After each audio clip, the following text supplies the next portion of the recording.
उत्तर प्रदेश की राजनीति को लेकर एक बहुत बड़ी खबर इस वक्त डायनामाइट न्यूज पर आ रही है। ऐसे समय में जब लोग केशव प्रसाद मौर्य, राजेंद्र सिंह उर्फ मोती सिंह, देवेंद्र प्रताप सिंह के बयानों से, रमेश मिश्रा जैसे विधायकों के बयानों से घिरे पड़े हैं, चर्चाएं कर रहे हैं, उसी वक्त दिल्ली में पूर्वांचल के एक बेहद कद्दावर विधायक की मौजूदगी और उनके पत्र ने नॉर्थ ब्लॉक से लेकर के भाजपा के सत्ता प्रतिष्ठान के सबसे बड़े केंद्र पंडित दीनदयाल मार्ग स्थित भाजपा के राष्ट्रीय कार्यालय में हलचल मचा दी।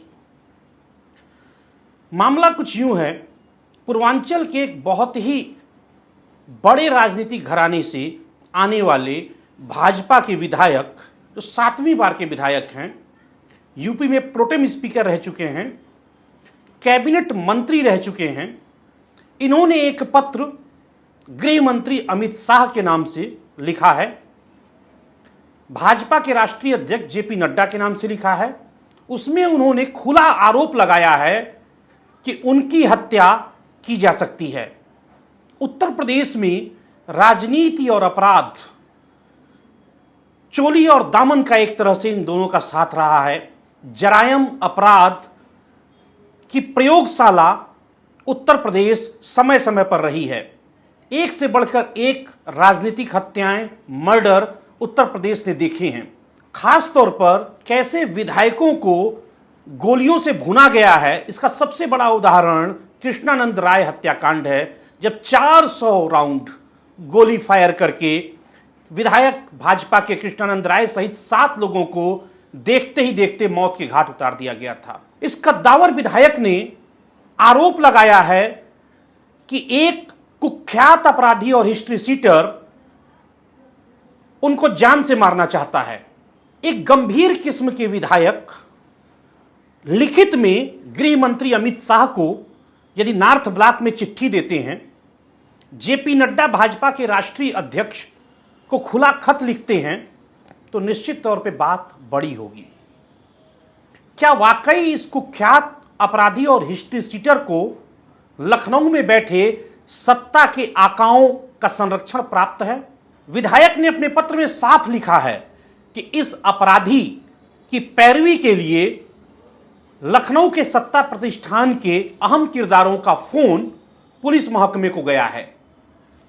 विधायक ने यह भी कहा कि इस पूरे मामले की जांच कराई जाए, लेकिन सबसे बड़ा पहलू क्या है, वह यह है कि विधायक ने अपने पत्र में लिखा है, प्रदेश सरकार एवं उसकी एजेंसियों पर मुझे विश्वास नहीं है। यह बहुत बड़ी बात है। भाजपा के विधायक जिनकी सरकार है, वे यह कहते हैं कि उत्तर प्रदेश की सरकार पर, उत्तर प्रदेश की जांच एजेंसियों पर उनको बिल्कुल भरोसा नहीं है। अगर ऐसा ही अगर वो भरोसा करके मुगालते में जीते रहे तो एक दिन कृष्णानंद राय की तरह उनकी हत्या हो जाएगी और लोग देखते रह जाएंगे।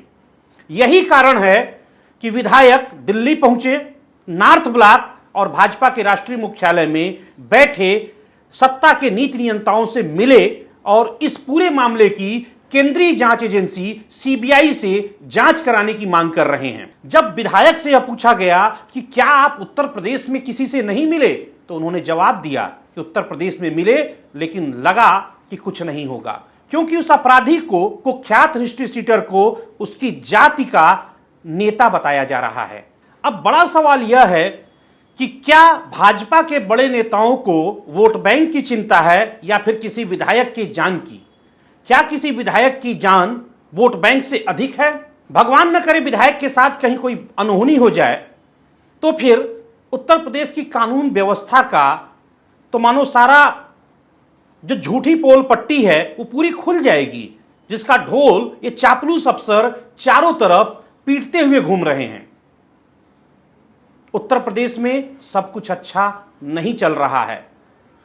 मैंने आपको 30 जून को बता दिया था कि नए मुख्य सचिव को बहुत खुश होने की जरूरत नहीं है, क्योंकि उत्तर प्रदेश की कुंडली 9 जून को, जिस समय दिल्ली के रायसीना हिल्स पर शपथ ली जा रही थी, उसी दिन अगले 100 दिन के एजेंडे के साथ लिख दी गई है। यानी कि उत्तर प्रदेश की राजनीति में आने वाले दिनों में बहुत व्यापक परिवर्तन होगा। डायनामाइट न्यूज ने ही सबसे पहले 8 जून को बता दिया था कि दुर्गा शंकर मिश्रा मुख्य सचिव को इस बार कोई सेवा विस्तार नहीं मिलेगा। देखिए उस वक्त मैंने कहा क्या था। लगातार 3 एक्सटेंशन पाए और 30 जून 2024 को इनका कार्यकाल पूरा हो रहा है। हमारी जानकारी के मुताबिक इनको कोई एक्सटेंशन नहीं मिलेगा, न ही इनको किसी और पद पर बैठाया जाएगा। महत्वपूर्ण बात यह है कि मनोज कुमार सिंह को बहुत खुश होने की जरूरत नहीं है। निश्चित तौर पे वे मुख्य सचिव बन गए, लेकिन बड़ा सवाल यह है कि कितने दिनों तक वे इस कुर्सी पर बने रहेंगे। आने वाले दिनों में बड़े पैमाने पे उत्तर प्रदेश में राजनीतिक परिवर्तन तो होगा ही होगा, साथ ही साथ ब्यूरोक्रेटिक रिशफल बड़े पैमाने पर होगा। कम से कम 3 बड़े आईएएस और 2 बड़े आईपीएस के पर कतर दिए जाएंगे। अब इस विधायक की चिट्ठी जो आज दिल्ली में काफी बड़ी चर्चा का केंद्र बनी है, निश्चित तौर पर आने वाले दिनों में एक बड़े राजनीतिक विस्फोट का काम उत्तर प्रदेश में करेगी। अगले अंक में हम आपको फिर बताएंगे कि उत्तर प्रदेश को लेकर क्या कुछ दिल्ली के मन में चल रहा है, क्या कुछ परिवर्तन होंगे। तब तक डायनामाइट न्यूज देखने के लिए आपका बहुत बहुत धन्यवाद।